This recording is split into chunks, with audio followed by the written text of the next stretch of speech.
Olá, estamos aqui para mais um Rosilma Roldan e os Jovens Pensadores. E hoje eu trago pela primeira vez aqui, com muita honra, muita satisfação, o advogado e professor universitário Renato de Jesus.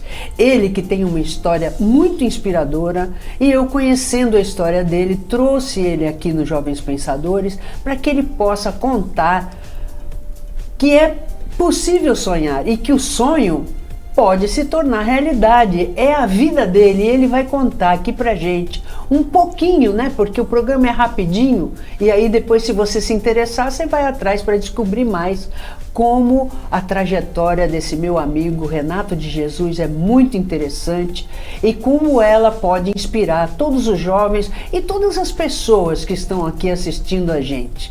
Boa tarde, meu amigo Renato de Jesus. Seja muito bem-vindo aos Jovens Pensadores. Olá, é uma alegria estar aqui nos Jovens Pensadores. Eu quero agradecer pelo convite, agradecer a paciência aí dos seus telespectadores. E vamos lá, vamos contar um pouquinho da nossa história, ver como é que a gente pode contribuir com a sociedade, levando um pouquinho dos nossos obstáculos, as nossas vitórias, os nossos tropeços. E assim vai. Então, eu me lembro, Renato, que eu conheci no dia que eu fui fazer uma palestra no Rotary Club Vila Santos, Belmiro. Vila Belmiro, isso mesmo. Vila Belmiro, né? A convite até do presidente à época, isso. Meu amigo Antônio Taveira, exato, sobre a violência contra a mulher, que era uma palestra em homenagem ao mês da mulher. E eu fiquei muito bem impressionada com você, né? Nós nos conhecemos aquela vez e voltamos a nos reencontrar. Eu falei, não, Renato, você vai contar a sua história lá pro pessoal, que é uma história muito inspiradora, porque o Brasil, ele é cheio de talentos. Muitas vezes as pessoas são talentosas e não encontram o seu caminho, o que não foi seu caso. Então, como é que é essa história tão bonita aí? Vamos contar pro pessoal. Vamos lá, vamos do princípio. A minha mãe, analfabeta, ela morava lá no interior da Bahia, só que minha mãe, ela sofria algumas violências por parte do meu pai de sangue, que eu não cheguei a conhecer. A minha mãe, ela teve 15 filhos, eu sou o 15º, sou rapa do tacho. E minha mãe, ela em algum momento da vida tomou coragem de fugir do meu pai e nesse momento ela veio grávida de mim. Então ela tinha 14 filhos e estava grávida do Renato, que aqui está. Que coisa! Saiu da Bahia e veio para Santos. Corajosa, hein? 14 filhos e um na barriga. Exatamente. E veio para Santos. E veio para Santos. E aqui começou a nossa trajetória. Meus irmãos tiveram que trabalhar em toda sorte de emprego. Teve irmão que foi feirante, teve irmão que foi pedreiro, tive irmã que trabalhou como margarida, naquela época, prodesante, tinha as margaridas, mesmo trabalho de margarida. E eu muito novo. As garis, né? As garis. Que a gente assistindo fora de Santos, as garis, né? Quando as mulheres começaram a ser garis. Fazer limpeza da rua, né? Das vias receberam públicas. O apelido carinhoso de margaridas. Exatamente. E eu, muito novo, muito pequeno, fui acompanhando toda essa jornada de batalha da minha família. Como eu era rapa do tacho, eu não precisei passar por esse perrengue todo. E vendo essa situação da minha família, eu pensei, eu preciso fazer alguma coisa diferente, eu quero ter um destino diferente, uma trajetória diferente. Não que o que eles fizeram não tenham sido dignos, foi muito digno, todos os trabalhos foram dignos, trabalharam, construíram a sua história, mas eu queria uma história diferente. E desde muito cedo eu percebi que a única forma de eu conseguir construir uma história diferente seria através do estudo. Mesmo estudando em escola pública, eu me dediquei aos meus estudos e fui passando pelo funil social. Estudei aqui em Santos, lá no Morro do São Bento, que também é um bairro de periferia aqui na cidade, um bairro afastado. E por algumas pessoas que não conhecem até falam mal do bairro, mas na verdade o bairro tem muita gente boa. Eu diria que 95% das pessoas que lá estão são pessoas de bem. E como em todo lugar, tem lá aqueles 5% de pessoas que acabam indo pela banda podre da sociedade. Mas na sua grande maioria, esmagadora maioria, as pessoas lá são pessoas de bem, pessoas boas. E lá, em cima do Morro do São Bento, eu comecei a estudar na escola João Otávio dos Santos, uma escola pública estadual. Fiz meu ensino fundamental. Na época era até a 8ª série, agora tem até o 9º ano, lá era até a 8ª série. quando eu descobri que tinha uma escola em Santos, também era uma escola pública, chamada Primo Ferreira, que era uma escola de alto nível, embora pública, embora fosse uma escola estadual. Os alunos das escolas particulares queriam fazer o ensino médio no Primo Ferreira por conta do nível, da qualidade dos professores, da educação. E eu queria também estudar no Primo Ferreira. Só que, para entrar no Primo Ferreira, você tinha que fazer o vestibulinho. Porque a escola era tão concorrida que não tinha vaga para todo mundo. Você tinha que fazer uma prova para poder entrar. Eu falei, eu vou passar nessa prova. E estudei, fiz a prova, passei, fiz meu ensino médio no Primo Ferreira, que foi uma maravilha. E a partir dali eu fui fazer minha faculdade, não sabia exatamente o que eu queria fazer, então prestei vestibular para um monte de coisa, prestei vestibular para direito, para jornalismo, para filosofia, para matemática, passei em tudo e escolhi fazer direito. Fiz minha faculdade de direito, entrei na faculdade, e quando entrei na faculdade veio aquela coisa, né? Bom, passei, e agora? A escola era particular, a universidade era particular, tinha que pagar mensalidade. Eu lembro que à época eu ganhava R$700 de salário e pagava de mensalidade na faculdade 658. Caramba! Não me sobrava nada no final do mês. Exatamente. Para pôr na poupança, né? Porque não dava para fazer mais. Nem para pôr na poupança, que não sobrava. Tinha que fazer o quê? R$42 naquela época. Eu falei, bom, eu não tenho dinheiro para ir para balada, não tenho dinheiro para passear. O que eu vou fazer? Vou estudar. Estudar. Ótimo. Foi bom. Foi muito bom. Então você aprende grande a fazer do investimento. limão. Exatamente. Você pega o limão e faz uma limonada. Exatamente. E comecei a estudar. Isso foi muito bom, porque no primeiro ano da faculdade, era bimestral, eu lembro, tinha primeiro bimestre, segundo, terceiro. Me lembro que já no primeiro bimestre, muitos colegas da universidade tiraram notas ruins nas provas, e as minhas notas foram muito boas. Isso me possibilitou começar a ministrar aula particular dentro da escola, de reforço para os meus colegas. Que beleza. E evidentemente que eu comecei a cobrar um dinheirinho. Sim. Ora, claro. aquele sobrava R$42, agora com esse dinheirinho que vinha extra das aulas particulares, eu comecei a ter um saldo positivo na minha conta. E assim mesmo foi durante... antes de formado. Mesmo antes de formado. E assim durante os 5 anos da faculdade, porque eu fui pegando fama na escola, lá na universidade, e eu passei a ministrar aula não só para os alunos da minha sala, mas também para os alunos de outras salas. Sim. Com o tempo comecei a ser indicado pelos próprios professores, vai lá, faz o reforço com o Renato. E aí as pessoas começaram a fazer reforço. E assim foi, terminei a minha faculdade de Direito.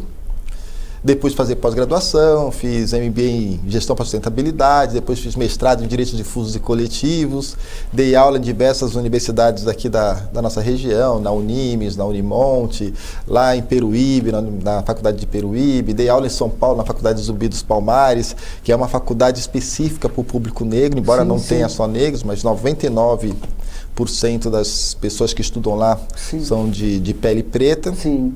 Que é justamente para dar uma possibilidade dessas pessoas serem inseridas na sociedade através do conhecimento. Sim. E isso foi muito bacana, tive essa experiência lá na Zumbi dos Palmares, e hoje eu tenho a felicidade de ser professor da Fundação Getúlio Vargas, que era um sonho, que é uma das maiores e melhores instituições de ensino desse país.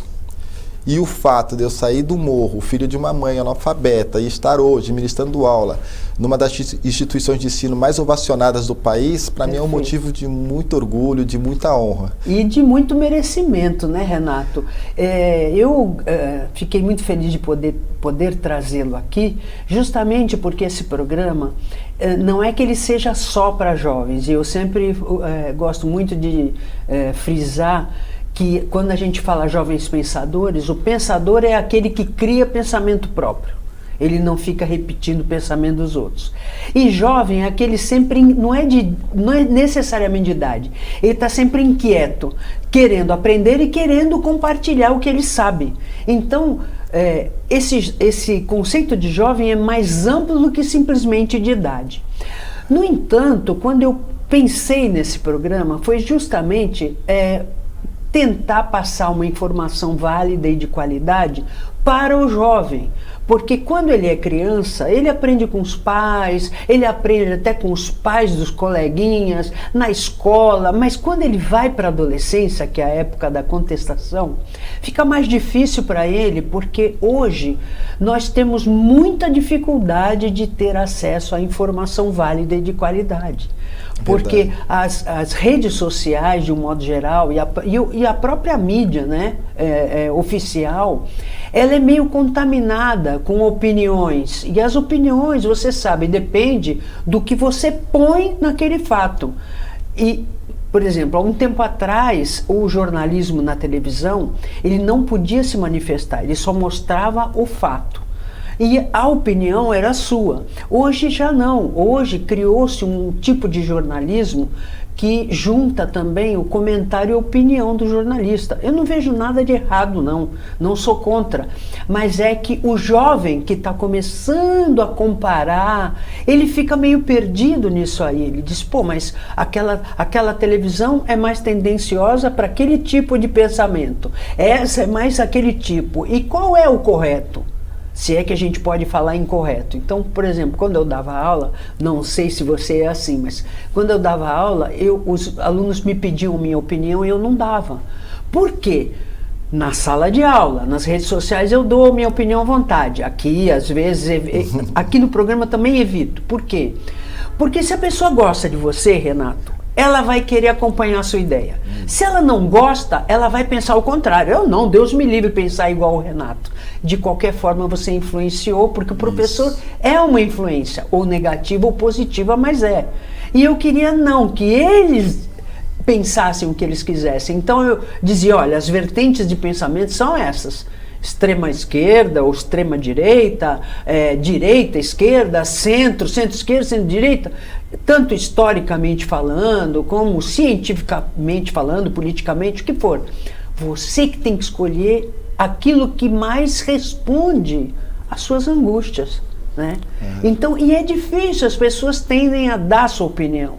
E aí o jovem fica meio perdido nisso tudo. E existe esse mito de que quando a pessoa nasce na periferia, nasce estudando na escola pública, é mais difícil. Pode ser que seja mais difícil, porque talvez o dinheiro abra algumas portas que para a pessoa que não tem dinheiro, não. Mas, agora eu vou te fazer uma pergunta. Se você concorda comigo, e aí você responde. No segundo bloco ele vai falar da matéria que ele dá na Fundação Getúlio Vargas, que é direito da saúde, que é um direito muito importante para nós. Renato, veja bem, quando a gente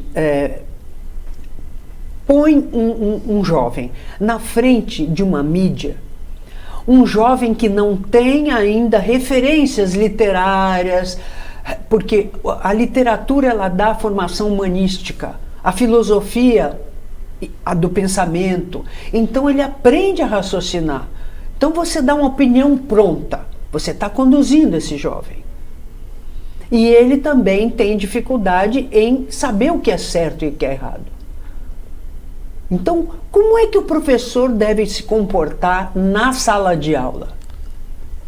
Bom, na minha ideia, o professor ele deve ser um facilitador na construção do conhecimento, na construção da personalidade dos seus alunos. Se eu pegar essa xícara, encher de água e continuar colocando água, o que eu vou derramar? Água. Sim. Mas se eu puser café, encher de café e derramar, vai ser o quê?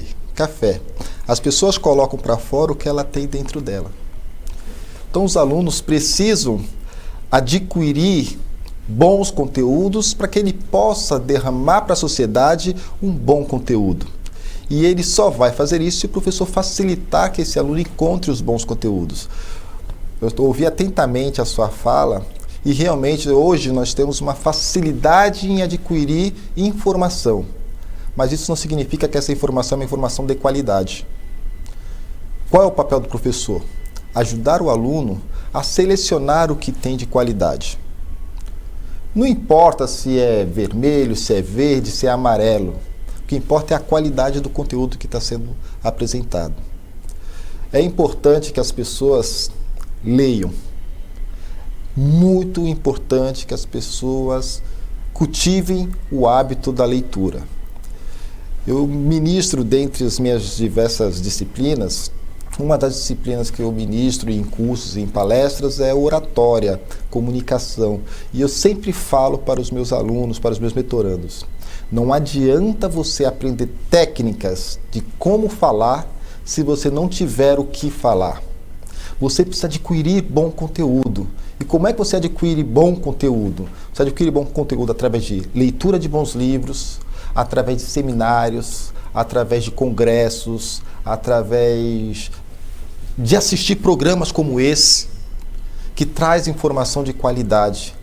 E se você que está em casa está parando para assistir a esse programa, você já faz parte de menos de 1% da população mundial, que é aquele 1% que para a vida para adquirir conteúdo de qualidade. Você é uma exceção, infelizmente. Então é isso que o professor deve fazer, deve cultivar nos seus alunos esse espírito de ficar indignado com a realidade e buscar adquirir conhecimento na fonte, na origem, e não se deixar levar pela opinião de A, B ou C simplesmente porque apareceu na mídia. Hoje a gente vê alguns formadores de opinião na televisão, nas redes sociais, aí você vai buscar, tudo bem, esse cara está me dizendo tal coisa, mas de onde ele retirou esse conteúdo? Qual a formação que ele tem? Aí você vai verificar, o cara é vazio. Ele não tem nenhum tipo de formação. Ele não buscou nenhuma referência teórica para aquilo que ele está dizendo, para validar aquilo que ele está falando. E fica influenciando outras pessoas. Como é que um cego pode guiar outro? Ambos cairão no abismo. Você precisa estar iluminado para iluminar a outra pessoa. Esse é o fato. Acho que me estendi, não? Não se estendeu, não. Você é maravilhoso. Eu dizia assim para os meus alunos, nós vamos fazer um rápido intervalo, mas antes eu vou concluir aqui dizendo assim, os alunos diziam assim, eu acho, mas você acha, mas você procurou? Como é que você acha se você não procurou? A gente só diz que acha porque procurou. Procurou, comparou, pesquisou, descobriu, discordou, concordou. Nós vamos fazer um rápido intervalo. No segundo bloco ele vai falar da atuação dele ministrando a matéria Direito da Saúde, que é uma das matérias que ele ministra na Fundação Getúlio Vargas. Voltamos já já.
Acompanhe a nossa programação 24 horas ao vivo pelas operadoras de TV a cabo, pelo nosso portal e aplicativo oficial, digitalmente via simulcast e nas maiores plataformas de streaming.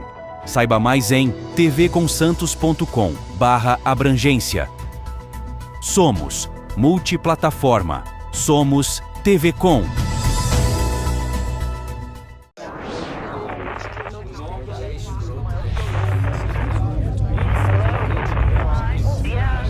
Você já passou por isso?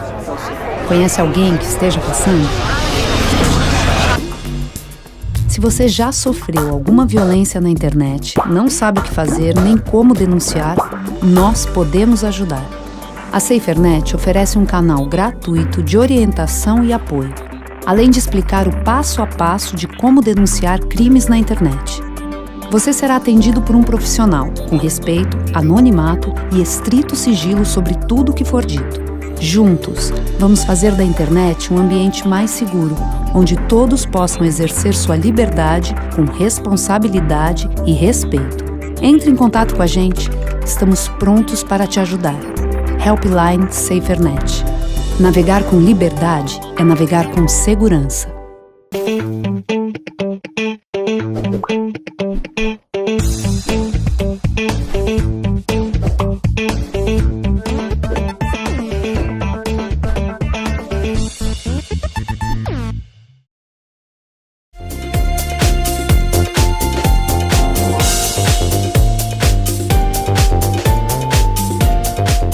Voltamos e agora a palavra é do professor Renato, professor da FGV, uma das matérias de Direito da Saúde. Como é que é isso lá, quando você ministra, a importância da disciplina e qual é a reação dos alunos? Como é que você sente tudo isso? Eu tenho a felicidade hoje de ser professor da Fundação Getúlio Vargas, só que eu ministro aula em cursos de MBA e pós-graduação, ou seja, os meus alunos já são formados. Então, eu ministro aula para médicos, para donos de hospitais, donos de clínicas, diretores de centros clínicos, pessoas que querem se especializar ainda mais, adquirir um pouco mais de informação e de formação para que possam prestar um serviço de melhor qualidade para a sociedade. Essa é a característica das pessoas que procuram a FGV para buscar algum tipo de formação. São pessoas que já são bem-sucedidas nas suas áreas, mas buscam ainda mais. E isso é muito bacana porque nos dar uma responsabilidade em termos de conteúdo, e isso a FGV acaba por exigir de todos os seus professores. A FGV ela é muito criteriosa com os professores. Nós, professores da Fundação, somos avaliados a cada módulo e precisamos manter um nível de excelência, senão você é convidado a se retirar. A FGV para manter o nível lá em cima. E isso é muito bom, porque os alunos que nos procuram, eles buscam exatamente isso, buscam excelência no ensino. E hoje eu tenho a felicidade de ser professor da cadeira de Direito Médico, Aspectos Jurídicos da Saúde. Aspectos Jurídicos da Saúde e Compliance. E com essa disciplina, a gente acaba rodando o país, o que me dá a oportunidade de conhecer cabeças do Nordeste, do Norte, do Sul. Eu tenho alunos lá em Porto Alegre que estão passando por essa tragédia natural, mas que estão passando e que todos nós estamos solidários e ajudando. Acho que isso mostra que o povo brasileiro é bastante solidário, isso é muito positivo. Sou professor, já dei aula no Rio de Janeiro, aqui em São Paulo, Campinas, Osasco, Guarulhos. As turmas são presenciais? São presenciais. Todas presenciais que você dá aula. Exatamente. Você não dá aula à distância? Também. A maioria dos nossos encontros são presenciais, mas tem um encontro ou outro que é online. A gente, durante a pandemia, todos foram online, né, por questões óbvias, mas como é que funciona? A FGV ela tem núcleos, polos espalhados por todos os estados, espalhados pelo Brasil inteiro. Esses núcleos montam seus cursos e a FGV me leva como professor da instituição para ministrar os cursos. Então eu vou ministrar aula em Salvador, vou ministrar aula em Goiânia, vou ministrar aula em Fortaleza. Muito rico isso para você e para eles também, é maravilhoso, porque a gente tem uma troca muito interessante com todos os alunos. E lá, ministrando essa cadeira de aspectos jurídicos da saúde, a gente trata de direito médico. Começa falando do conceito de saúde. A gente traz aquele conceito da Organização Mundial de Saúde, que fala que saúde é um completo estado de bem-estar físico, mental e social, não apenas ausência de doença. Então as pessoas pensam que ter saúde é não estar doente. Não só isso.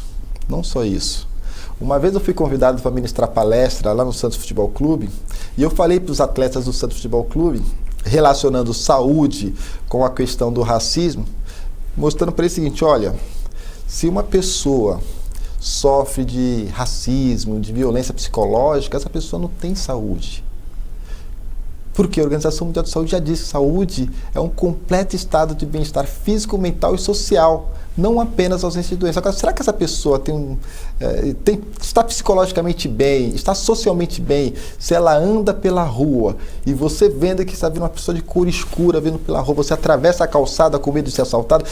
Qual é a reação psicológica que essa pessoa tem? E se essa pessoa está dentro do supermercado e só porque ela tem uma cor mais escura, uma melanina mais acentuada, o segurança vai andando atrás dessa pessoa?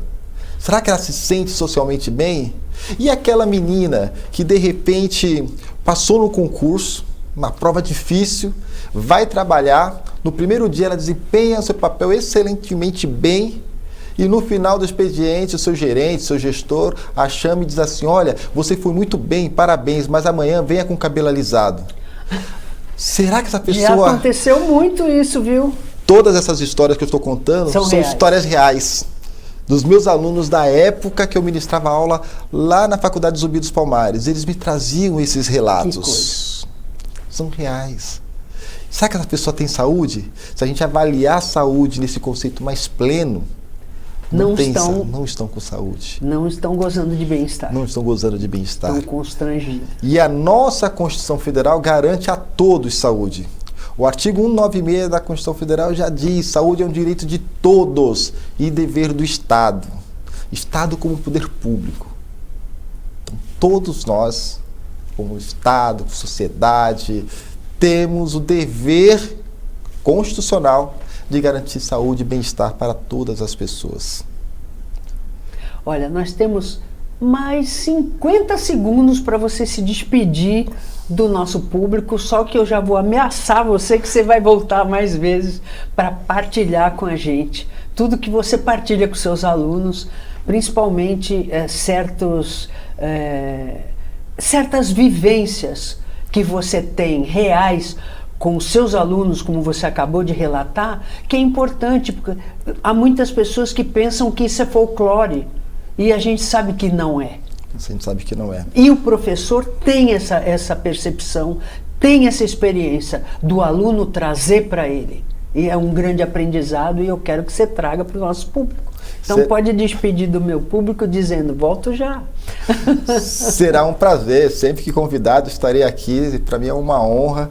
E para o seu público majoritariamente jovem, eu digo para vocês: descubram o seu propósito. E o que é propósito? Seu propósito é o seu encaixe no mundo.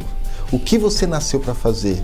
Descubra o que você nasceu para fazer e faça disso a sua profissão. Porque isso vai te dar prazer, vai te dar resultado financeiro e vai te colocar no lugar que você merece estar, independentemente de onde você tenha nascido. Descubra qual é o seu propósito. E estude muito. Estude muito. Porque uma das formas, não sei se você concorda comigo, acho que sim, por tudo que você falou, de ascensão social e que ela não tem retrocesso, é um caminho sempre para frente, é o estudo, é o conhecimento. Só o conhecimento liberta, só o conhecimento faz com que a gente entenda o nosso lugar no mundo. Verdade ou mentira? Verdade, concordo 100%. Obrigada, meu amigo, volte sempre. Agora você já sabe o endereço. Sempre que puder, sempre que tiver um assunto interessante, um relato de uma experiência com um aluno, traga pra gente, que a gente vai ficar muito enriquecido com a sua presença aqui. Muito obrigado. Espero que você tenha gostado do programa de hoje, esperando estar novamente com você sábado que vem, às 15 horas, com reprise segunda-feira às 17h30. Lembrando que pomos tudo no nosso canal do YouTube Jovens Pensadores para você assistir e rever quando quiser. Até o próximo programa, se Deus quiser.